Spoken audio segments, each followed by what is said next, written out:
Comme Boss, 14 ans, ils sont des milliers à se rendre à l'école en bateau-bus.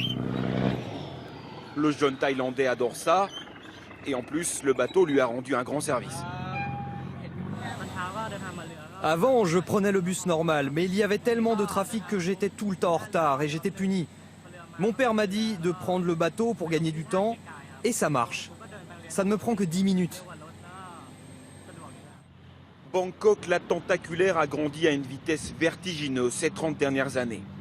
La capitale abrite aujourd'hui 15 millions d'habitants, mais entre les gratte-ciel, elle a conservé malgré tout une partie de ses klongs, comprenez ces canaux au cœur de la ville. Empruntés au quotidien par des centaines de milliers de personnes, parfois un peu entassées à l'heure de pointe, mais l'eau joue le rôle de climatiseur naturel. À chaque moment de la journée, vous trouverez différents types de personnes dans ces bateaux. Le matin, ce sont plutôt des étudiants et des employés de bureau. Entre 9h et 10h, ce sont les hommes d'affaires. Ils ont des réunions, comme moi. J'ai justement un rendez-vous dans le centre de Bangkok. Pour guider les manœuvres, tout se passe à coups de sifflet. Un code sonore bien rodé pour donner les instructions aux chauffeurs à l'autre bout du bateau. Et à côté de ces lignes régulières, les canaux sont devenus aussi une attraction touristique. Ah, vous n'êtes pas trop sérieux? Julien Seyer en a fait son gagne-pain. Le Français guide aujourd'hui les visiteurs et les emmène dans le Bangkok des années 1970. Donc vous savez, à l'époque, les canaux, c'était vachement pratique pour transporter les marchandises, pour irriguer les cultures. Ça permet toujours de réguler un peu le niveau de l'eau pour éviter les trilondées dans la mesure du possible. Et puis à l'époque, la plupart des déplacements se faisaient sur les canaux parce qu'il y a très peu de routes. Et voilà quelques images de cette époque où toute la ville flottait. C'était alors sur l'eau que se formaient les embouteillages.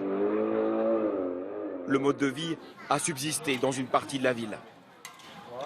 Julien Seyer emmène ses touristes parisiens déjeuner le traditionnel pad thaï cuisiné sur l'eau, tout un art.